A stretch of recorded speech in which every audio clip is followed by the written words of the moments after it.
أما الآن نصل وإياكم إلى Go to the next, come with the sixth session, which is the final session of the today about the human skills within a technology era, and delivered by the Nadine Samra, Chief Executive.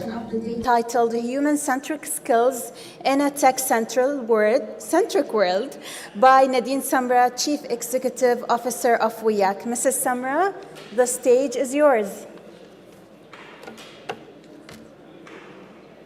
هل أنتم جاهزون؟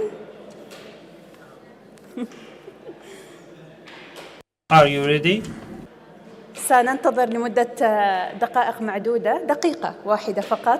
We need 1 more hour, 1 minute, sorry. Nadine, she is getting ready.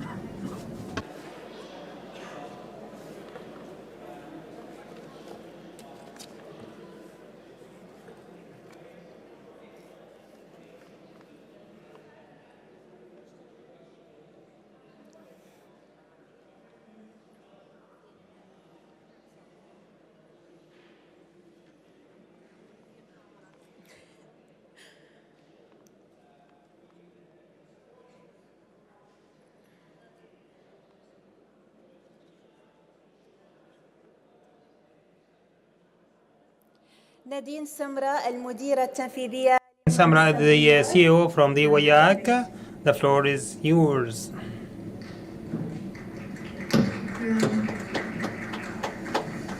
Thank you so much. And may God bless you. Coming and attending my session today. Okay, so what are we going to talk about today? So let me introduce myself very quickly first. So my name is Nadine Samra. I look after a streaming platform called WIAC. It's owned by Z Entertainment. Z Entertainment is a TV station. We have around 45 channels in India, and outside of India we have around another 40 channels globally. So I manage the Arabic platform for WIAC, which is called WIAC, and we target the Arabic customer all over the world. Is this okay? Let's try. I prefer this one, so let's, yeah? Fine? Okay, perfect. Oh.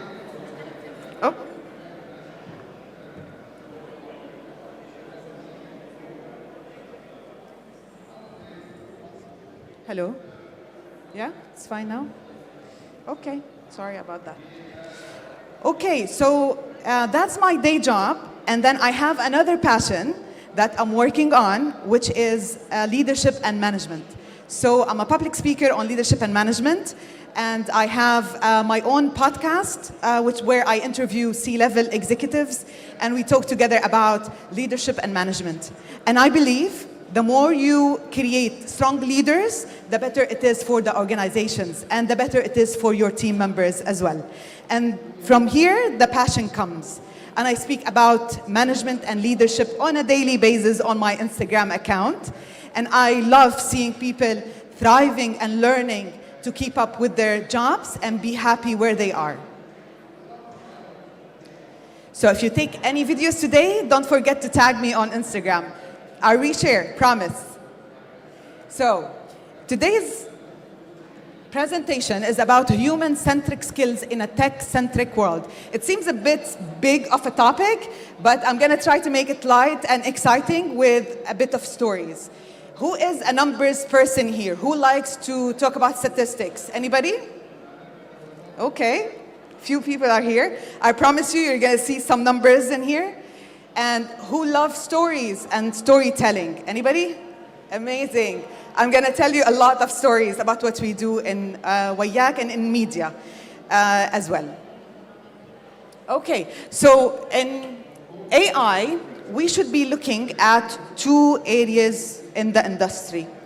The first question that I want to ask you is, why do we create products and businesses? For what reason? Any thoughts? Services, products, phones. Why do we create phones? For whom? For the customer, for the consumer, which is us, right? So I want you to keep this in mind. And then the second fold is, who creates all of these nice products and businesses? It's, again, us, employees. So we're talking about consumers and we're talking about employees. And the reason why we have established technologies and excelled with AI right now is to serve both. So it's not only to serve the consumers, but also to serve the employees. So the way that we need to think about it is AI is a tool to enhance customer experience and employee productivity. And the first number I want to share with you today is 77% of consumers expect AI to improve customer service, and 63% of employees believe it makes work more efficient. That's, of course, if we use it. As an example, AI chatbots reduce response time for customers, while predictive analytics empower employees. Don't forget, human skills like empathy and adaptability play a crucial role in ensuring AI solutions meet real human needs and remain impactful. Moving on into serving the consumer. AI improves customer satisfaction through personalization and recommendation. Anybody uses streaming services here, such as Netflix, Wayak, and others? Anybody? Do you watch videos on YouTube, guys? Yes? Okay. I thought as much, right? We all watch videos. So yeah, the reason why I'm asking you this, because I'm going to be relating everything into your experience, okay? So we as creators of these services, the video on demand services, we do something called personalization and recommendation. For you to be able to consume your favorite shows and dramas on our platforms, we need to do these two things. What is personalization? Personalization is when you enter into our platform, you will see something a little bit different than your friend, because we know who is accessing our platform, and we are trying to make it in the best consumer experience possible so you can watch comfortably and find your content and consume it. For us, the more you stay on our platform, the better it is for us. And that's what we work for day and night. We work with data and AI to make sure that you stay on our platform and consume the content. So that's the personalization. Now, when it comes to recommendation, which is another fold which is very important, when you are watching content, there is a specific recommendations carousel that comes to you. This one also uses AI to produce and to predict what type of content that you're going to be watching next. So we really want you to watch your favorite show, and we need to make sure that we put the right content for you. And here comes the recommendations. Companies that personalize services using AI see a 20% increase in retention. As an example, in Netflix AI,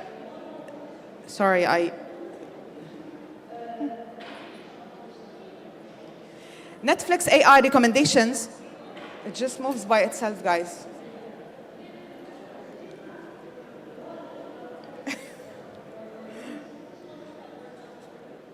Are you sure you don't have an AI chatbot or something moving things for you? Okay. Netflix's AI recommendations, okay, I don't know. It's just does not like me do anything. Can you try now? No, the previous one? No.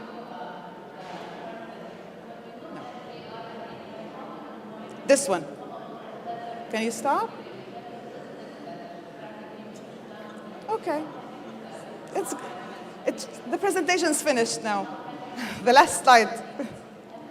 Okay. So let me go back to the recommendations by the time we figure this out. So with Netflix, most of the content that's being watched by their audiences is based on recommendations. Although this seems to be very interesting because we're using a high-tech technology in order to understand your behavior, and we look at a lot of metrics that we are monitoring. And as an example, when you are watching content on our platforms, including Netflix, YouTube, and others, what we do actually is that we track your usage. We know at what time you come into the platform, what do you watch, where do you pause, when do you stop watching, and we try to predict what's the next content that you're going to be watching. The more successful we are in the prediction, the higher possibility that you're going to be watching that content. And that's why AI is very important for us. But this comes with a risk. that if I am completely dependent on AI to predict what you are going to be watching next, I'm losing another big element, which is the marketing. So in marketing, there are campaigns, there are strategies that goes behind it, that there are other objectives as well. And sometimes I need to integrate these objectives into the overall experience that you see. That's why the human element is very important. And that's why I am saying it's a human-centric area in an AI-centric world, because we need to gain all of these skills, right? The best marketer is a person or a lady who understands content. I'm talking from a media perspective, by the way. Content, technology, AI. The more I understand all of these dynamics together, the better campaigns I will be able to produce, and the better quality of service that you are going to get from me. So when I target you with a particular campaign, which is really studied and has a strategy behind it, while using the AI tools, it will enable me for better targeting and better retention for you. And this is key here. So the next point that I want to cover is that AI supports employees by automating repetitive tasks, enabling them to focus on creativity and strategic thinking. 83% of workers using AI tools report increased efficiency.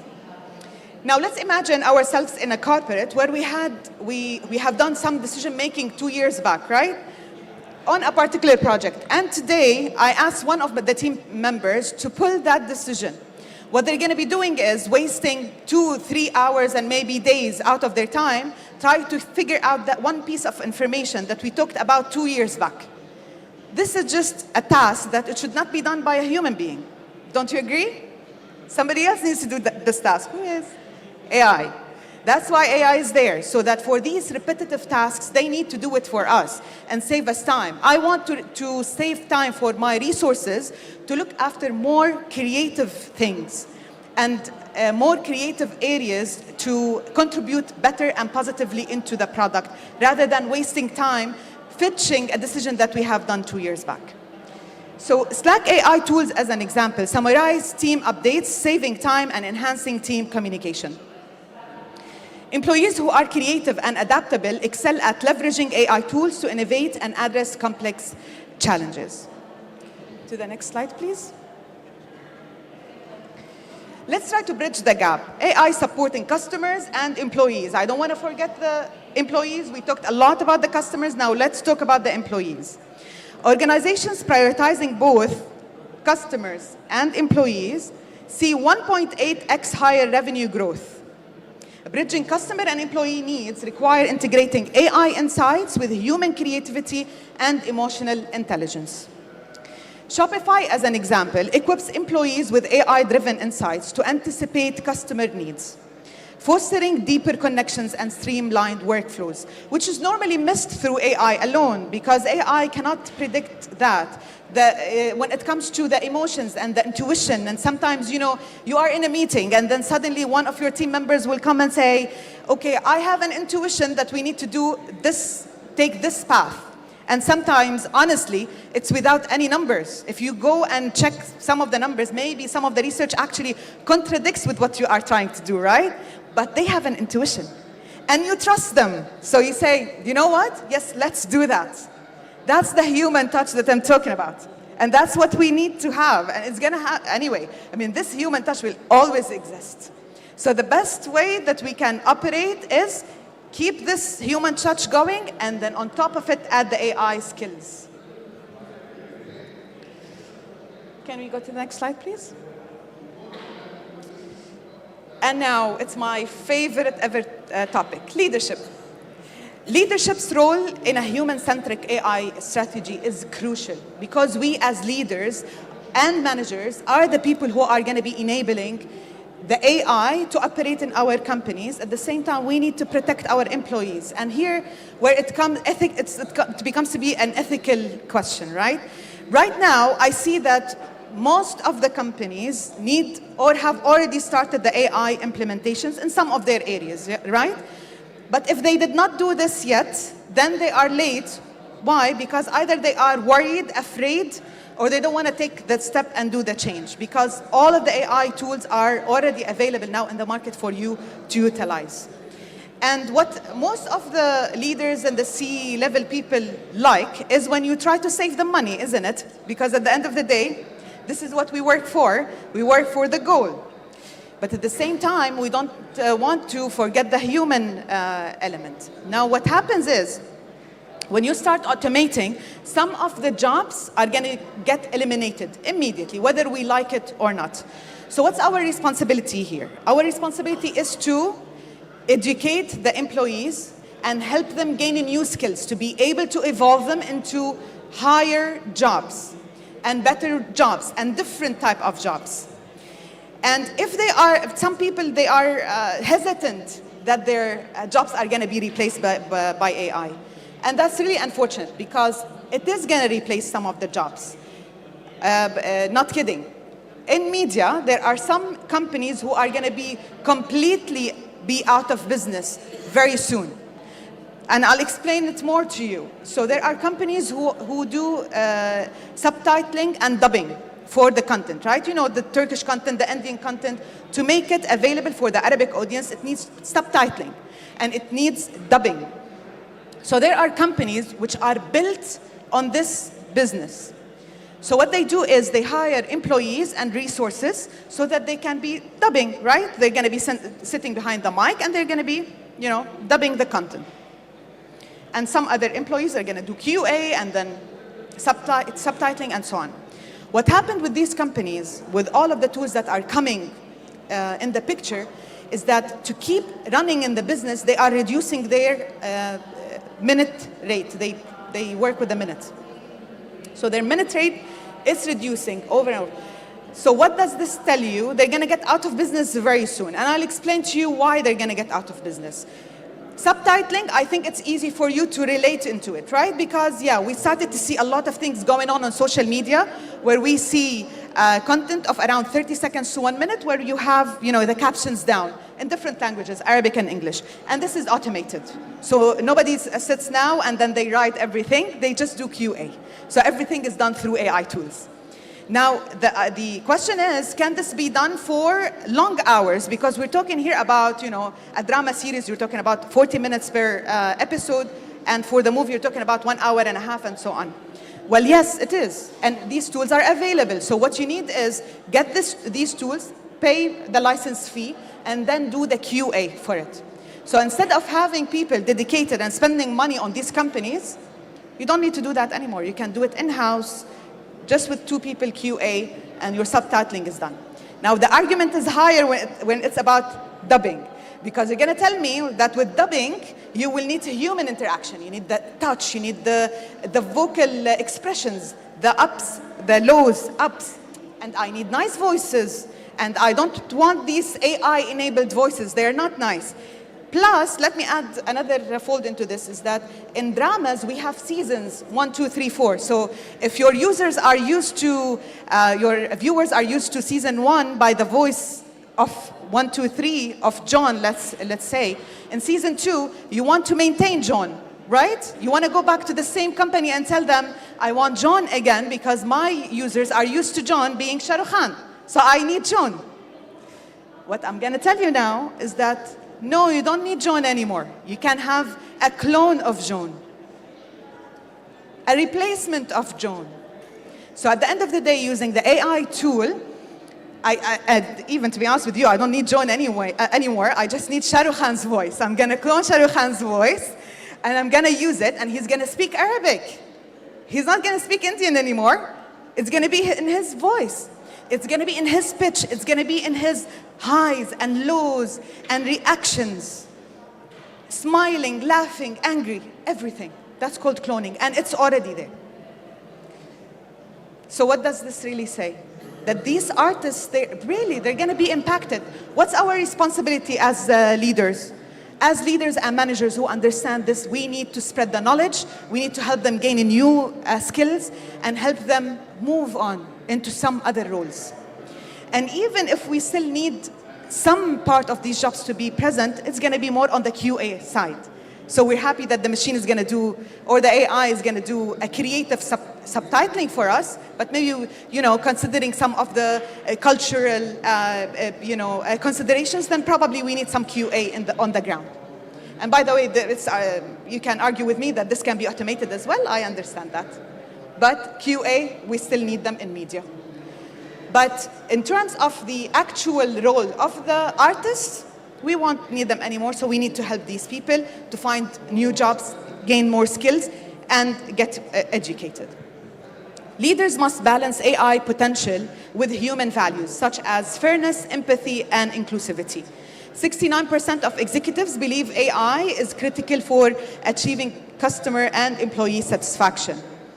Creativity in leadership fosters innovation solutions, while adaptability allows organizations to evolve with technological advancements. Another example for you is Microsoft. They ensure ethical AI for trust and inclusivity, led by a team prioritizing transparency and fairness. In media, another example that is going to help the companies actually reduce cost as well. And let me tell you something. I had the chance and the opportunity to build 2 different video streaming platforms, Arabic video streaming platforms. And I had the ability and the leverage to create the org structure for both of them. Of course, that spans my work life. So each time I had to create the structure, the roles and responsibilities for the people who are working on the technology and content and marketing side. Let me tell you, in each time, depending on my experience and the time span, the org structure has differed, but differed a little bit, not a lot. But now, if I get a third chance to create another OTT platform, my org structure is going to be completely different. And the skill sets that I'm going to put for people is going to be different. The roles and responsibilities also is going to be different. Why? Because I'm going to integrate a lot of the AI tools into whatever I'm doing. A lot can be automated, let's face it. And at the same time, I want my team to be the A team that I aspire to and gain more skills and be more creative, because these AI skills are going to take us to another level. And that's what we want now, right? So I'll give you a specific example. That was a wide example. How is this possible? It's possible because a lot of the job that we're doing, although it has a creative element into it, which is for sure. And I'll give you an example. On TV, when you watch promos or advertisement, right? There are like large teams in the background working to make this promo appealing for you, right? But these promos can be automated through AI. You can now put the 1 hour of the drama series into AI tool, and it can generate for you multiple promos out of it. And instead of you creating your promo editor creates 1 promo every 3 hours, now within, I think the last time I tried it was 10 minutes. Within 10 minutes, the tool was able to create for me 3 different promos. And then, if you look at it, in the span of 3 hours, then I'll have, I don't know, 20, 30, 50 different promos that I can select from. And here where the creativity comes. Not by wasting time into viewing every scene and trying to understand if this is interesting for the customer or no. No. Now these promos are already created for you, and now it's your turn as an employee, as a creative editor, to check which promo works better and then capitalize on that. So for the 3 hours that you spend to create 1 promo, now in this 3 hours you can create the promos of the week or even the month that you need to produce. But guess what? Don't tell me that you have empty time after that. No. Your time is going to be utilized in something more creative. And that's what we need to work for. But the impact is huge here, because from a multimedia editor's perspective, instead of requiring or needing 10 resources to do the job for you, you will need just 1 person to do the job of 10 people, right? And then here where the savings come, and still the element of creativity is still available. Can I go to the next slide, please? Okay. So implementing AI responsively involves overcoming ethical concerns, skill gaps, and biases, while maintaining a human touch. 47% of organizations cite skill gaps as a barrier of adopting AI. That's a big number, by the way. It's like 50% of the organizations, right? Example, I like this example. Amazon's discontinued AI hiring tool. Why? Because it amplifies biases. So we need to be here careful also when we are using the AI tools. What they figured out is that it has biases. When it sees some of the words in the CV, it will remove it. It will not qualify it. Creative problem solving is critical in designing AI systems that remain fair and unbiased, while empathy ensures they align with diverse human needs. Next one, please. No, the next one, not the previous one. Yes, thank you. Okay, for a little fun, I think we learned about prompting from you. I watched your presentation. So maybe we can try these prompts just for fun. And now I think everyone is on ChatGPT trying different things. So what I told ChatGPT is the following. Out of all of the data you have on me, generate an image that captures me the way that you see me. And that's the first image of me.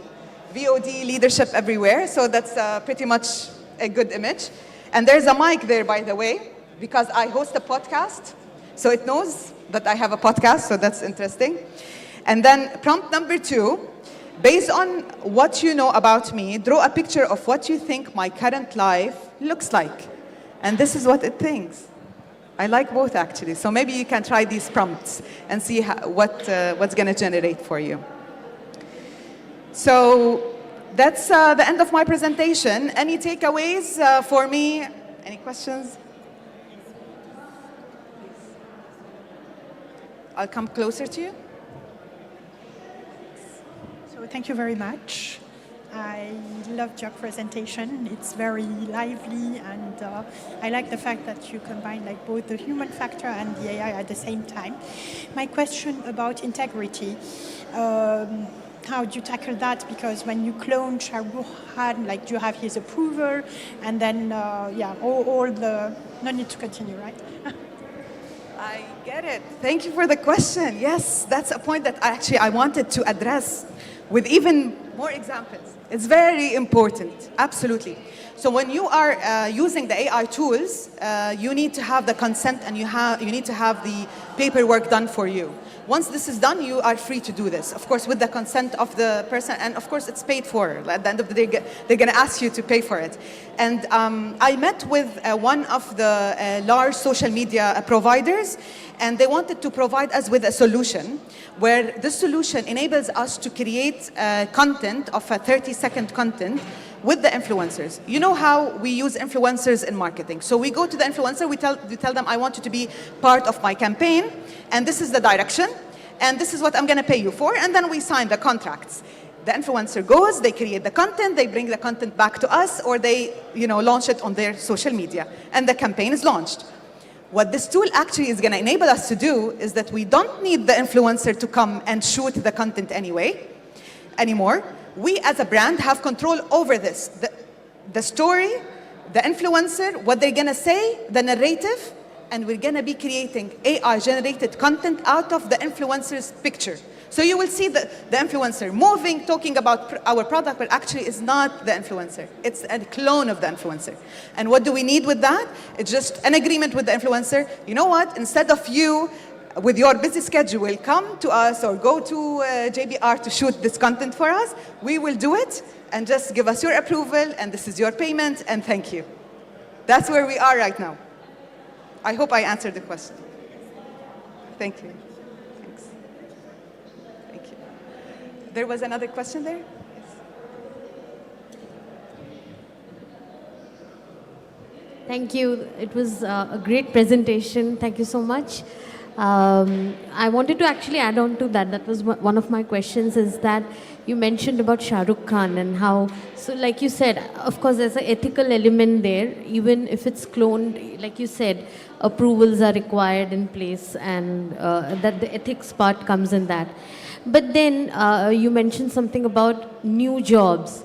Now, I always see a conflict between AI and creativity. Now, for an actor, what is the new job that he's going to do? Because that's what he knows. That's his, that's his ultimate You know, for a Shah Rukh Khan, maybe he doesn't need those kind of movies now, but he has, you know, that's what he's lived for. That's his ultimate. So what is the new skill post that he's going to build on? I mean, how can he become more creative than that? That's my question. Now, my personal opinion is regarding the artists who are the actors and actresses, we definitely still need them a lot, you know? Their jobs are not going to be eliminated anytime soon. We're, at the end of the day, humans, and I saw a few of the presentations before, which tackles that in particular, that even if you have like a machine or a robot mimicking every single movement of yours, we as human beings will still feel that it's not human. So we still want to see content created by humans like us, and we want to be connected to them, and we want to hear these voices as well, and enjoy that. So I don't think that's going to disappear anytime soon. What I'm saying is that from a corporate's perspective, we need to equip ourselves with AI tools, with understanding, with technology, to excel creatively within what we do, and we provide to the end consumer a better result than what they are getting from us right now. Thank you. Please, go ahead. Thank you for your speech. It was really inspirable. Since we are talking about leadership and change, and AI is already knows about enough about us, and it identifies us somehow. And if we want to change, if we want to be a leaders, if we want to change our personalities, if we have new interests, how we are going to get rid of our previous interests, or and since we want to change from ourselves. So from leadership and change perspective, what's your thoughts? Amazing, thank you for the question. Very nice. Have you heard about a concept called unlearn what you learned before? That's going to be my answer. So in coaching, that's a science in coaching which is called unlearn what you have previously learned. When you learn something and you get really used to it, so you have the knowledge and the information, and it comes to your experience, and it comes to your DNA after that. It becomes, you are on autopilot doing things, right? So it becomes very hard for you to adapt to new ideas. So in order for you to change or adapt to new ideas, we need to unlearn some of the stuff that we learned before. And if we manage to do that, we're going to be more open, for change. So, yeah.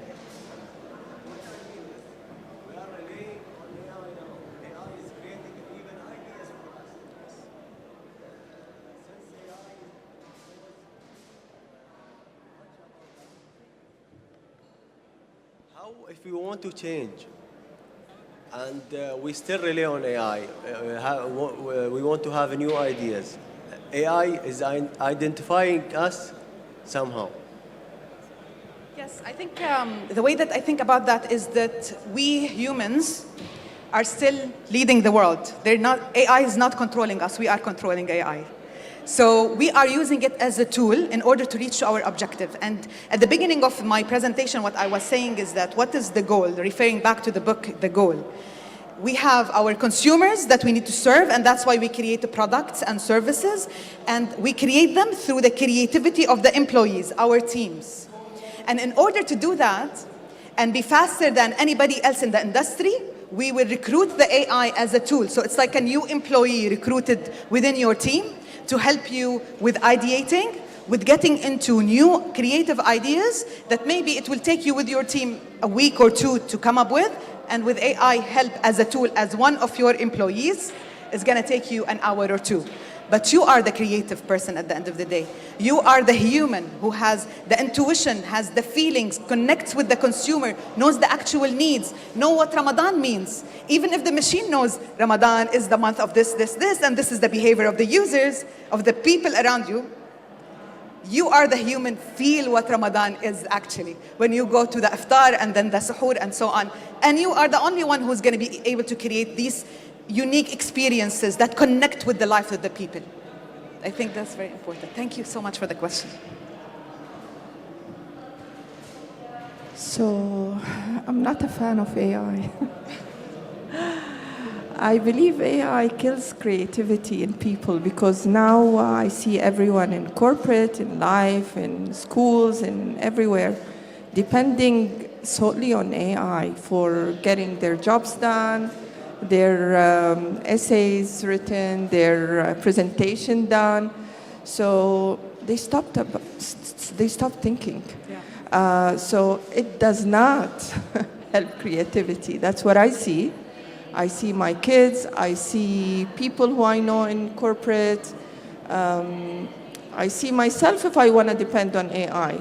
I'll stop thinking. I'll use AI to ask any question, and it will do its, whatever system and gives me ideas and everything that I need to know in seconds. So why would I tire myself? I just want to see and know, if you have an idea, what is the ultimate for AI? Where is the end goal? So it's like you said, now still human actors are needed. Now still blah, blah, blah is needed. So until when they are needed? So where is the end? So are they going to rule? Are they going to be, the bosses? Are we going to work for them at the end? We see a lot of movies, and I don't want to be pessimistic, but I see that's where, what it's getting now to emotional intelligence level, That's the thing. Okay, I see where you're going with this. The first point is regarding, being a bit scared from the AI, and then in other words, they're making people lazy. That's my understanding, right? I see the point. So if we are completely dependent on it without thinking, and the reason why we are using it just because we are lazy and we want it to do our job, and then full stop, then I would agree with you. But the reason why we are integrating AI tools is not to ask it to create a piece of content for me and stop.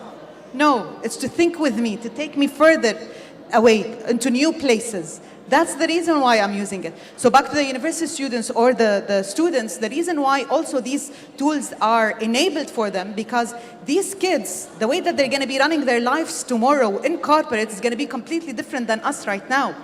These tools are going to be like, the calculator for them. Maybe it's an understatement, but take it from me, just for visualization perspective. It's like a calculator.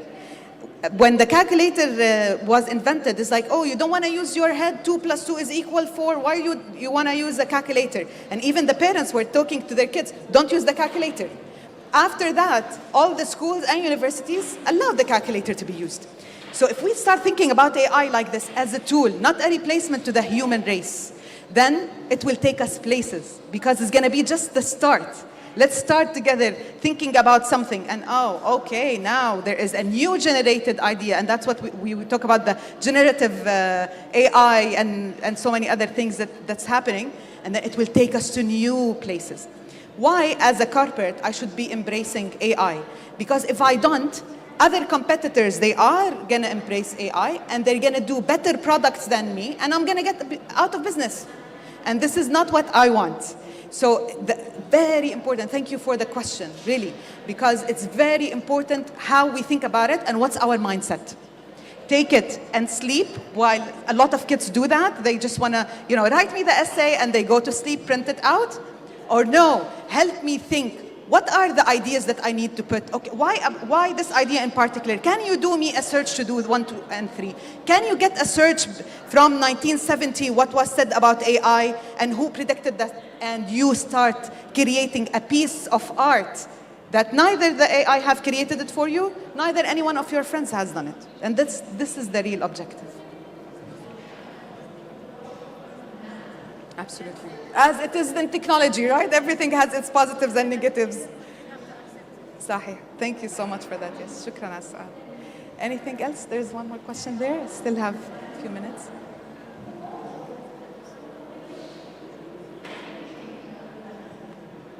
I can come closer.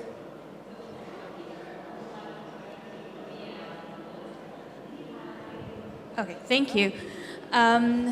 So I just want to ask, what advice would you give a company that is planning to use AI in their hiring practices so that they avoid the same mistakes that Amazon had so we can either remove or at least minimize the risk of bias in using AI in hiring. Yeah. You're still going to be using people to relook at the candidates, right? So my advice is keep on doing that. I don't think we are on a stage where you can completely be dependent on it yet. Because of the biases and probably other regulations as well that you have in a company, but I think you really need to start using it.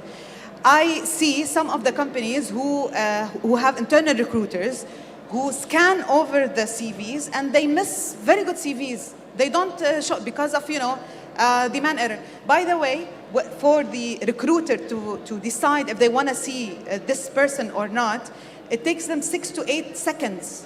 That's it.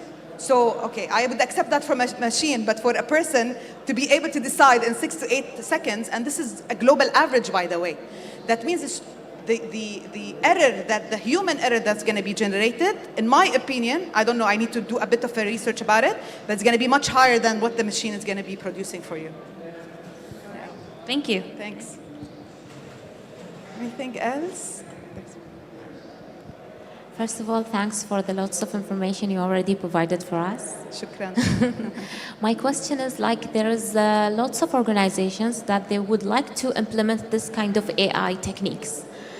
But there is some kind of issues some secret information. They are thinking that it must be more secured. So how can these type of organizations to be implement this type of AI if they want to improve in it? That's a technical question. Luckily, I am an engineer, so I can say something about that. Okay, I read a lot about these things. So basically, that question is on the table. I think it's a nightmare for a lot of organizations, especially if they have concerns about privacy and confidentiality. In media industry, for example, although we are, we take care of the privacy elements and confidentiality, but it is different for us because all of our services are on the cloud anyway, right? And fine, we go with the cloud services of AWS or Microsoft, and they have their own rules, which is okay for us. For some companies, this does not work. It works for us because we're a digital fronting service. At the end of the day, we need to do that, right? But when it comes to some of the companies, this is a big no-no. Now, AI services and tools, a lot of them can be installed in-house into your internal data center and in-house into your organization. So it does not need to interact with the outside world. You just use the tool internally. I hope that this answers your question. Thank you. Yes, thanks. Anything else? Yeah, I think I'm...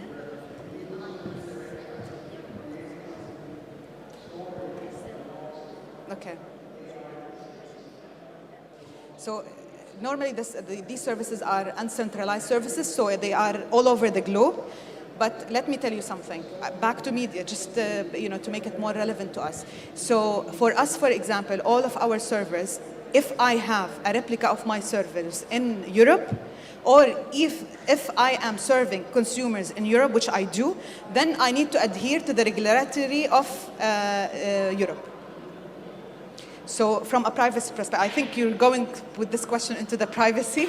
So that's the answer for it. So it depends on where do you host your services and who do you serve. So even if let's assume I have all of my services here in pods in GCC, for example, and I'm serving somebody in Europe, then I would need to adhere to their rules and regulations. Welcome. There's one more question there.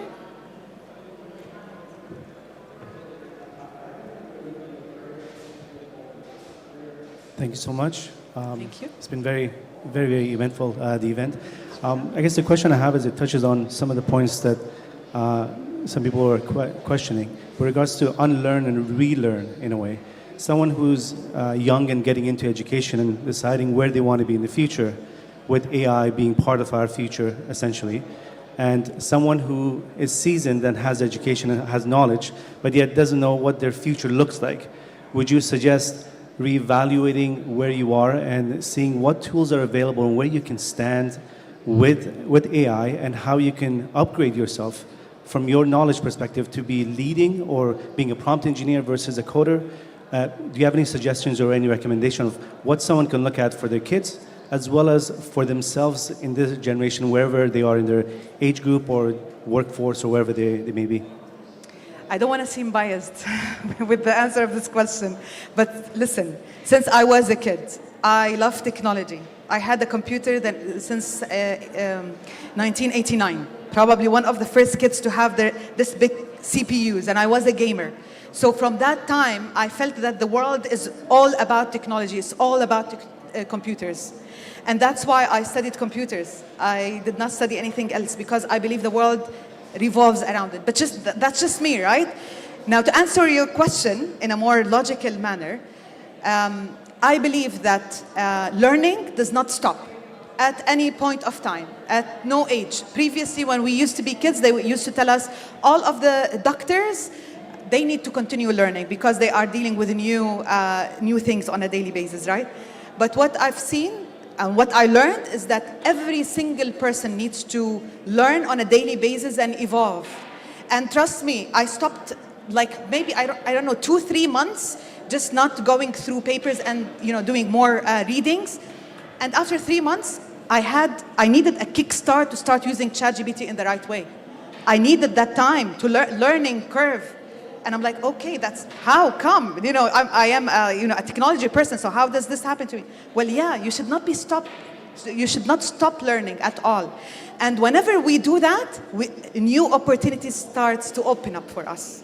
So I don't know where things are going to take me personally, but I know because I continue learning and using new tools and new technologies and look for opportunities around, there are new things coming up, new opportunities.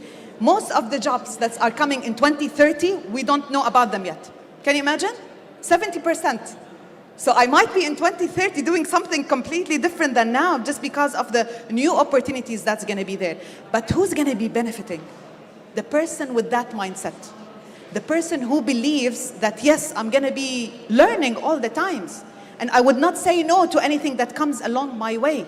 And this is something that I, in the morning, told my followers on Instagram. I tell them, you continuously ask me, how can I build my network and how can I grow my knowledge? I'm like, how many of you have registered to the Knowledge Summit? Tell me.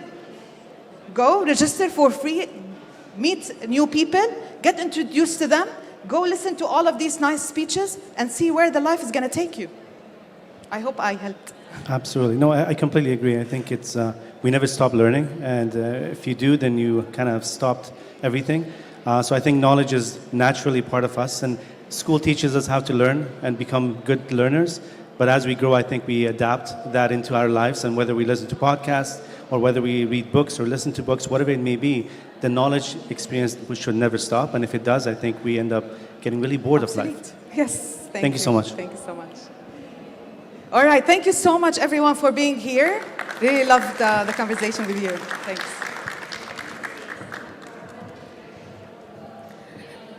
Thank you, Nadine. Your speech had so much passion and it was so inclusive.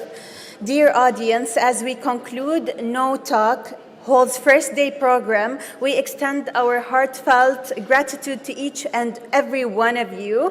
Your presence and engagement had made the event truly special, and we're looking forward to have you tomorrow with us for the Knowledge Summit's second and final day, so we can engage with you with more rich and informative knowledge events. Thank you for your participation.